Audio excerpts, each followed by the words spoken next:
मेरे प्यारे साथियों, आप सभी को डॉक्टर विजय अग्रवाल का नमस्कार। मित्रों, आज 16 फरवरी 2017 है और आज के इस AFEIS.com के लाइफ मैनेजमेंट में मैं आप सभी का हार्दिक रूप से स्वागत करता हूं। फ्रेंड्स, आज के भी मेरे इस लाइफ मैनेजमेंट का विषय वही है जो हम लोग पिछले कुछ एपिसोड से लगातार कंटिन्यू कर रहे हैं और वह शीर्षक है बैलेंस इन लाइफ। मैं एक बात बताना चाहूँगा कि आप लोगों की तरफ से इस पर सवाल नहीं आ रहे हैं, समस्याएं नहीं आ रही हैं, आप लोगों के अपने अनुभव इस तरह के भी मुझे ज़्यादा पढ़ने को नहीं मिल रहे हैं मित्रों। तो इसलिए अब आज मैं इसे अपना अंतिम एपिसोड घोषित करता हूं। जो कुछ अन्य महत्वपूर्ण बातें मुझे इस बारे में आप लोगों से शेयर करनी है वे सब बातें मैं आज आप सबके सामने रखना चाहूँगा, लेकिन इसका अर्थ आप ये बिल्कुल न माने कि मैं इसे कहीं भी आधा अधूरा छोड़ रहा हूँ। उस आधा अधूरा छोड़ने का सवाल ही नहीं है। प्रतिक्रियाओं का न आना कहीं न कहीं इस बात को भी सिद्ध करता है, या कह लीजिए कि संकेत देता है कि चीजें ठीक ठाक चल रही हैं, समझ में आ रही हैं, या जो भी प्रश्न मन में थे वो प्रश्नों के उत्तर मिल रहे हैं। इसीलिए फिर पूछने के लिए ही पूछने का कोई मतलब नहीं होता है। तो मित्रों, हाँ, ये जरूर है कि जब कोई नई समस्या आती है या कोई प्रश्न आता है तो फिर दिमाग उत्तेजित होता है, उन समस्याओं के समाधान खोजने लगता है, प्रश्नों के उत्तर खोजने लगता है। तो फिर उससे एक नई बात निकल कर आती है, जिसे मैं लैब कहता हूं। लेबोरेटरी में भी यही होता है, प्रयोगशाला में यही होता है।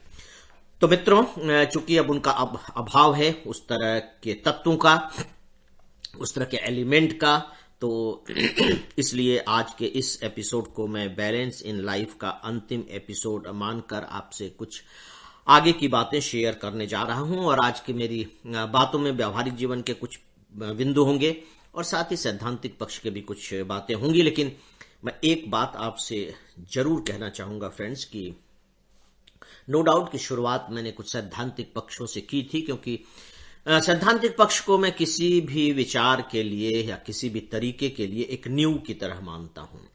अगर नींव न हो, या अगर हो भी लेकिन अच्छी नींव न हो, तो उस पर विचारों की बहुत अच्छी इमारत खड़ी नहीं की जा सकती। यह मेरा मानना है। तो मैंने कुछ सिद्धांत की भी बातें बताई थी, लेकिन सिद्धांत के साथ साथ मैं लगातार उसके पैरेलल, समानांतर व्यवहार की भी बातें करता रहा हूं। तो मित्रों, आप ऐसा बिल्कुल मत समझिएगा कि सिद्धांत और व्यवहार में कोई जुड़ाव नहीं है या दोनों एक दूसरे के विरोधी हैं। ऐसा बिल्कुल भी नहीं है। दोनों एक दूसरे के संपूरक हैं, दोनों एक दूसरे को सपोर्ट करते हैं, या यूं कह लीजिए कि एक के बिना दूसरा अधूरा होता है। फ्रेंड्स, कल मैंने कुछ बातें आपसे शेयर की थी। आज मैं उसमें एक दो पॉइंट और जोड़ना चाहूंगा। फ्रेंड्स, खासकर जब आप में अधिक असंतुलन की स्थिति आए, किसी भी वजह से जब बहुत अधिक असंतुलन की स्थिति आती है, तो एक पॉइंट या एक टिप्स कह लीजिए, जो एक सलाह मैं आपको देना चाहूंगा, कि इससे पहले कि आप किसी एक्शन में आए या रिएक्ट करें, या आपको लग रहा है कि आप उसका उत्तर दे रहे हैं, तो थोड़ी देर के लिए रुकें। थोड़ी देर के लिए, मैं ये नहीं कह रहा हूं कि ज्यादा देर के लिए रुकें। भले ही वो थोड़ी देर का रुकना आधे मिनट का ही रुकना क्यों ना हो, 15 सेकंड का ही रुकना क्यों ना हो, लेकिन ये जरूर है कि आपका ये जो रुकना है, ये केवल समयगत रुकना नहीं है। समयगत रुकना नहीं है कहने का मतलब है कि केवल टाइम के हिसाब से आप रुक रहे हैं, कि ठीक है, सर ने कहा था कि आधे मिनट रुको या 1 मिनट रुको, तो रुक जाते हैं। इसके बाद फिर वही करना है जो हम अभी करने जा रहे हैं, तो रुक जाते हैं। नहीं, मेरे कहने का मतलब है कि चेतनागत रुकाव होना चाहिए। चेतनागत रुकाव का मतलब है कि अब आप जो थोड़ी देर के लिए रुके हैं, चाहे वो 15 सेकंड हो या आधा मिनट हो, उसमें आप विकल्प पर सोच रहे हैं। आप ये विचार कर रहे हैं कि अब मुझे क्या करना चाहिए, बस इसके लिए रुक रहे हैं। यानी कि अपने एक्शन को लागू करने से पहले, अपनी प्रतिक्रिया या उत्तर को व्यक्त करने से पहले आप उस पर विचार कर रहे हैं कि मैं ये जो करने जा रहा हूं, ये ठीक है या नहीं है, या फिर इसकी जगह पर क्या कुछ मैं दूसरा भी कर सकता हूं। तो होगा क्या फ्रेंड्स कि जो आधा 1 मिनट का जो वक्त आपको मिला है, इस आधे 1 मिनट में आपके अंदर का जो मैकेनिज्म है वो अपने को एडजस्ट कर लेगा। वह एक तरीके से कह लीजिए कि मैक्सिमम जितना भी हो सकता है संतुलन में आने की कोशिश करेगा। देखिए, अंदर से अगर आप उसको अलाउ कर देंगे तो वो संतुलन में आना शुरू हो जाता है। जैसे अगर आप पानी को बांध कर न रखें तो वो बहना शुरू हो जाएगा, क्योंकि वह उसका स्वभाव ही है। तो हम ज्यादा असंतुलन की स्थिति में अपने अंदर नहीं रह सकते। वो संतुलन में आने की कोशिश करता है। अब कितना आ पाता है वो बात अलग है, लेकिन वो आएगा तभी ना जब आप उसको अलाउ करेंगे, उसे मौका देंगे। अगर आप लगातार असंतुलन असंतुलन, एक असंतुलन, दूसरा असंतुलन, तीसरा असंतुलन, इस तरह के लगातार उस पर प्रहार करते रहेंगे तो वो कभी भी आ ही नहीं सकता उस स्थिति में। तो आप उसे मौका दीजिए, आधा मिनट 1 मिनट का आप उसे अवसर दीजिए। आप देखिए कि वो संतुलन में आने की कोशिश करेगा, कुछ कुछ आ भी जाएगा। और संतुलन में आने के बाद जो आप प्रश्न पूछा है कि मुझे क्या करना चाहिए, या मैं ये करने की सोच रहा हूं, तो क्या इसके सिवाय भी कोई दूसरा करने का तरीका है, दूसरा कुछ है जो किया जा सके, तो आप देखेंगे कि आपको वह उत्तर देगा। और हो सकता है कि वह उत्तर वही हो जो आपने सोच रखा है। मैं नहीं कह रहा हूं कि वो बिल्कुल भिन्न उत्तर देगा, शुरू में ही आप गलत सोच रहे थे, नॉट एट ऑल। हो सकता है कि आप इतने मेच्योर हो चुके हैं, अनुभवी हो चुके हैं कि अब आप तुरंत भी जो सोचते हैं वो सही सोचते हैं। लेकिन हमारी आदत में यह हो जानी चाहिए कि नहीं, हम भले ही सही ही सोच रहे हैं लेकिन थोड़ा सा रुकें।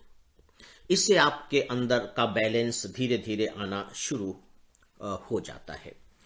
फ्रेंड्स, अब 2-3 चीजें मैं थोड़ा सा आपसे बहुत ही व्यावहारिक पक्ष की बात करना चाहूंगा। ये तो मैंने वैचारिक पक्ष की बात की है, चेतना की बात की है, जो सबसे इंपॉर्टेंट है। मतलब यूं मान करके चलिए कि आंतरिक संतुलन का लगभग 75% जो काम करता है वो हमारी चेतना करती है।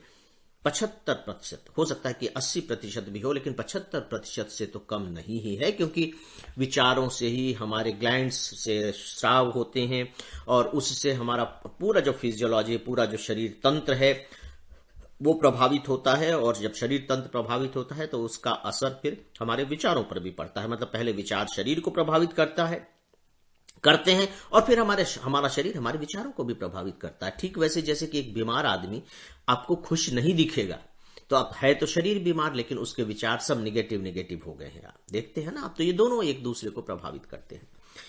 मैं 2-3 पॉइंट्स आपको कुछ और देना चाहूंगा जिनका संबंध कहीं विचारों से भी है तो कहीं शरीर से भी है। दोस्तों, मुझे ऐसा लगता है कि हालांकि इसे आप फिलॉसफी की बात कह सकते हैं, धर्म की बात कह सकते हैं, गौतम बुद्ध के विचारों की कार्बन कॉपी कह सकते हैं, और वो ये है कि हमारी कोशिश होनी चाहिए कि हमारे जो डिजायर्स हैं, हमारी जो इच्छाएं हैं, उन पर थोड़ा हम नियंत्रण रखें और दुनिया को अपने स्वार्थ की निगाह से देखना बंद करें। होता क्या है कि जब इच्छाओं की प्रबलता होती है, लगातार इच्छाएं, ढेर सारी इच्छाएं, तो आप देखेंगे वो इच्छा आपको अंदर से विचलित कर देगी, अंदर से आपको इम्बैलेंस कर देगी। ये चाहिए, वो चाहिए, फलाना चाहिए। ऐसा व्यक्ति कभी बैलेंस में रह ही नहीं सकता। मैं इच्छाओं को खत्म करने की बात नहीं कर रहा हूं, मैं उन्हें कम करने की बात कर रहा हूं, न्यूनतम तक लाने की बात कर रहा हूं। और सच पूछे तो जो हमारी जिंदगी में देखिए मुख्य प्राथमिक इच्छाएं होनी चाहिए।